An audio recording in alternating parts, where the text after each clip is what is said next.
Quick disclaimer, information in this podcast is for general informational purposes only and is not intended to be treated as medical advice. Always consult with your healthcare team before making changes to your diet, lifestyle, supplementation, or medication.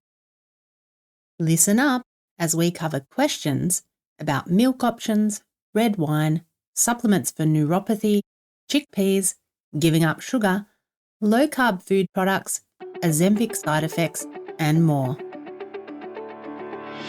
Welcome to Type 2 Diabetes Talk, the place where we chat about what really works to treat type 2 diabetes and prediabetes naturally with nutrition and lifestyle. If you're looking to optimize blood sugar and A1C, lose weight, reduce medications, and improve your overall health, this is the place to be. Now, here's your host, Type 2 Diabetes Nutrition Specialist, Dr. Jedha. Hello, wonderful people, and thanks for joining me for another Q&A episode, where we cover the questions you've sent in for us on the DMP blog by messaging us directly or questions asked by our members. If you have a question, please send it in to cover in a future Q&A episode. Head to type2diabetestalk.com/message to leave a voice message or email so we can cover your question. These are always interesting episodes as we explore a variety of different topics, and today we'll be answering questions sent in by Julia, Catherine, Anne, Marge, Jill and Andre, covering milk options, red wine, neuropathy supplements, quitting sugar, V8 juice, chickpeas, sleep quality, Atkins products and Ozempic side effects. For our members, you can find more detailed information on all the topics we cover today inside the members library alongside episode 82. So, we'll be starting with Julia's questions, and she sent in a few great questions for us to cover. First, Julia asked, lactose-free milk tastes sweeter. Is it a better or less good option for diabetics? Julia, that's a great observation. Lactose-free milk does often taste sweeter, but that doesn't necessarily mean it's less suitable for people with diabetes, and here's why. Lactose-free milk is made by breaking down lactose, the natural sugar in regular milk, into its simpler components, glucose and galactose. These simpler sugars are naturally sweeter on the taste buds, even though the total carb and sugar content is the same as in regular milk. So this sweetness doesn't mean it will raise your blood sugar more than regular milk because that carbohydrate content remains comparable. For people with diabetes, whether lactose-free or regular milk is better depends on your tolerance and your dietary needs. If you're lactose intolerant, lactose-free milk is a great option. Otherwise, the key factor is portion control, as milk contains natural sugars that can still impact your blood sugar if consumed in large quantities. For example, 1 cup of whole milk or lactose-free milk contains around 12 grams of carbohydrates. For those of you looking for lower carb milk alternatives, unsweetened almond, soy, or coconut milk can be excellent options. These have significantly fewer carbs and may have less impact on blood sugar. Julia's second question was red wine. My morning figures have gone down since my daughter introduced me to red wine at dinner. Do all types of red wine do this? Red wine, when consumed in moderation, can have some positive science-backed effects on blood sugar and cholesterol levels in diabetes. And it sounds like it's making a difference for you, Julia.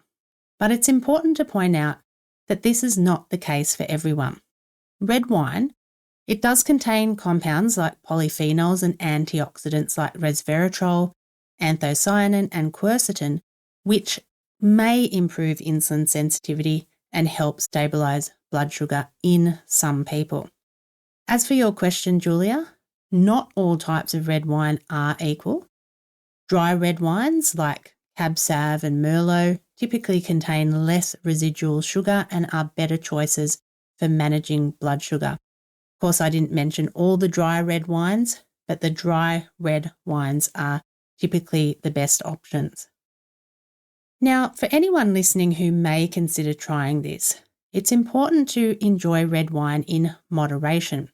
As Julia said, she's consuming a glass of red wine with dinner, which is fine because moderate wine consumption refers to 1 glass daily for women and up to 2 glasses daily for men. But research does show us that optimal intake levels may be lower than that. In many cases, people with diabetes report being better off without any alcohol, preferring food or natural supplements to achieve better results with those morning figures. And we spoke more about lowering fasting numbers back in episode 38. So yes, red wine can be beneficial, but just take caution with it as well if you are to try that for yourself. Julia's last question is lion's mane. I have heard this is good for neuropathy. Do you know any research that says it is okay to take? Lion's mane mushroom has gained attention for its potential benefits, particularly in nerve regeneration and cognitive health, which makes it an interesting consideration for conditions like neuropathy. But the research on lion's mane and neuropathy is still in its early stages and it's very limited. We have some studies in animal models and on cells in the lab that suggest that compounds in lion's mane promote healthy nerve function. Very limited animal trials show there may be benefits of lion's mane for specifically treating neuropathy. And so while these results can be encouraging, clinical research in humans is currently non-existent. And the human clinical trials that we do have primarily looked at the effect of lion's mane on cognitive health rather than its impact on nerves or neuropathy. While there's no definitive evidence yet, lion's mane could be worth exploring as part of your approach to managing neuropathy. And if you are looking for a natural treatment approach to neuropathy, we covered some great science-backed approaches in episode 35. And members, you can find more detailed info on these treatment options in the members' library. It's time to leave all the noise and confusion behind and get proven, practical solutions that really work. Understand your diabetes and exactly what to eat to keep your blood sugar stable, lose weight, and reduce medications. All this and more is possible with Dr. Jedha's scientifically proven T2 diet program. Take charge of your diabetes health and join the program today. Visit type2diabetestalk.com/programs. Catherine said, I'm trying very hard to survive just thinking of giving up sugar. You are saying give up sugar? Okay, I just saw diabetic recipes for desserts. They all have sugar in the recipes. What gives? I am very confused. Catherine, thank you for sharing your thoughts, and we completely get where you're coming from. It can be so confusing when you're trying to do the right thing, but then you go surfing out on the Wild West Web and come across diabetic recipes that still include sugar, or worse, way too much of it. Unfortunately, the term diabetic recipe isn't regulated, so anyone can label a recipe as diabetic, even if it's not truly supportive of healthy blood sugar management. Many recipes may still include added sugar or high-carb ingredients that don't align with what you're trying to achieve in terms of blood sugar management. And this is why it's so important to approach these recipes with caution. Even recipes on diabetes organisation websites can have carbohydrates and sugars amounting to 60 grams per serving, and that is not going to help you regulate your blood sugar levels. In reality, for managing diabetes, the goal is to reduce or eliminate added sugars as much as you possibly can. This doesn't mean you can't enjoy dessert or sweet things. It just means choosing recipes that are genuinely low in carbohydrates and use safe diabetes-friendly sweeteners, which we covered in episode 49. Alternative options provide sweetness without spiking your blood sugar too much. And I know it can feel overwhelming when you're just trying to get your head around what it even means to give up sugar, and when there is so much contradictory information out there, it can send your head into a bit of a spin. But I'd highly recommend you listen to previous episodes of the podcast, visit our website for info to help you get started or consider joining us as a member, because all these options will provide trusted information that is clear about what works for blood sugar management. One thing is for sure, you're absolutely on the right track by questioning what you see. And just know that while the whole concept of no sugar may seem difficult now, if you start taking small steps forward, you'll be looking back in no time to see that it's certainly more than possible and still highly enjoyable too. Anne said, "My blood sugar is borderline pre-diabetes. I love my original V8 juice, not the fruit juice variety. Can I drink it in moderation?" V8 offers a variety of juice, starting with their original 100% vegetable juice. Just as it sounds, this one is all veggies. It's got tomato, carrot, celery, beets, parsley, lettuce, watercress and spinach, along with natural flavours, salt, citric acid, which is a preservative, and a few added antioxidants. Out of all the V8 juices, V8 Original is the best choice. A cup of V8 Original contains around 9 grams of carbohydrates, 7 grams of sugars, primarily from natural vegetable sugars, and 2 grams of fibre. Compare this to one of the V8 fruit juice varieties, and you could be consuming 22 grams of carbs, 19 grams of sugars with 0 fibre. So there is a really stark difference between the vegetable and fruit juice options. V8 100% vegetable juices are a suitable option to choose. So keep in mind though that juice isn't filling, and it definitely doesn't make a good meal replacement because it's so low in calories. So don't go skipping out on a real dinner thinking that a V8 juice is healthier. You need fibre, protein and fat in order to feel your best and stabilise blood sugar, and juice, it doesn't contain any of these. But certainly, Anne, you can enjoy your V8 juice in moderation, but just know that juice is not a good replacement for eating real food. Marge also had a few questions and asked, "I read that Canadian chickpeas are high in glycemic index at 33, versus Philippines only 6. Marge, that's an interesting observation about chickpeas. The glycemic index of foods can vary, but a difference as large as 33 compared to 6 is likely due to a misunderstanding or misrepresentation in the data rather than an actual difference in the chickpeas themselves. So here's why. The glycemic index of a food is influenced by factors like how it's prepared, boiled, roasted, cooled and then cooked, or processed, for example. It can also be based on the portion size and even an individual's unique response to the carbohydrates in that food. For chickpeas overall, the glycemic index is generally reported to be a low glycemic index, and depending on the preparation method, the glycemic index can range from 5 to 51. So while it may not be Canadian chickpeas or Philippine chickpeas themselves that are different, it's more likely the preparation of those chickpeas that has produced this variation in glycemic index. If chickpeas are prepared by soaking them overnight, boiling them, then cooling them again before using them, the glycemic index is very low, around 5 or 6. Chickpeas that are boiled in salted water come in around 35 GI. That's still a low glycemic index, but it's quite significantly higher than 5 or 6, isn't it?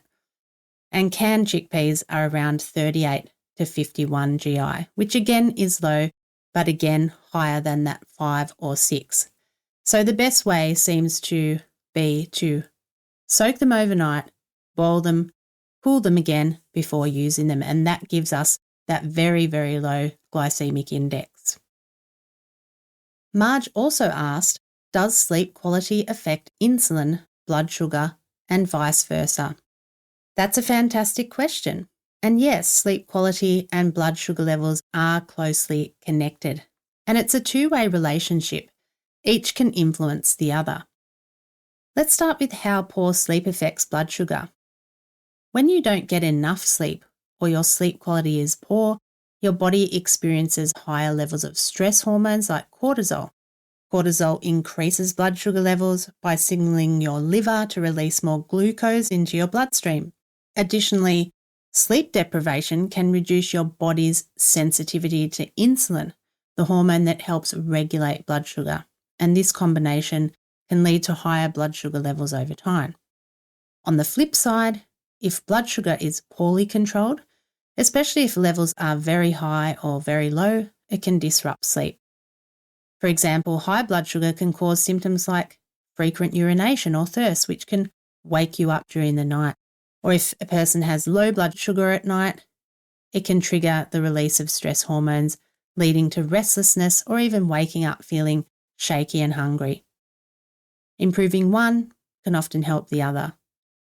And it is reported across many research studies now that prioritising good sleep hygiene, such as keeping a consistent sleep schedule, reducing screen time before bed, and creating a calming bedtime routine can help support better blood sugar control. And similarly, stabilising blood sugar through your diet, exercise, and stress management can lead to deeper, more restorative sleep. So if you're working on your blood sugar, don't underestimate the power of a good night's sleep. It's definitely a vital piece of the puzzle. So thanks for sending in those questions, Marge.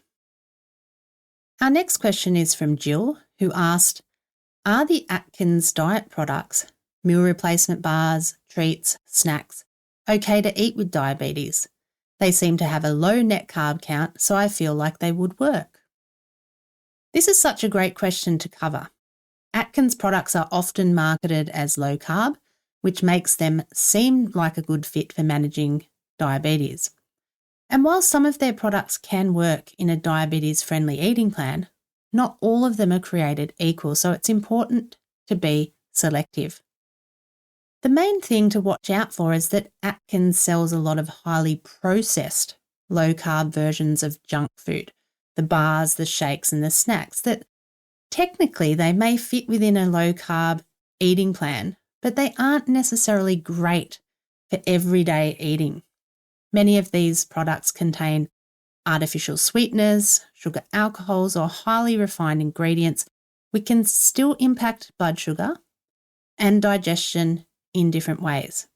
And consuming these less than ideal ingredients or processed foods might be okay on occasion, but if you're moving from eating a junk food diet high in carbs to a junk food diet low in carbs, then your metabolism isn't going to experience the same benefits that it would with, let's say, eating clean whole foods.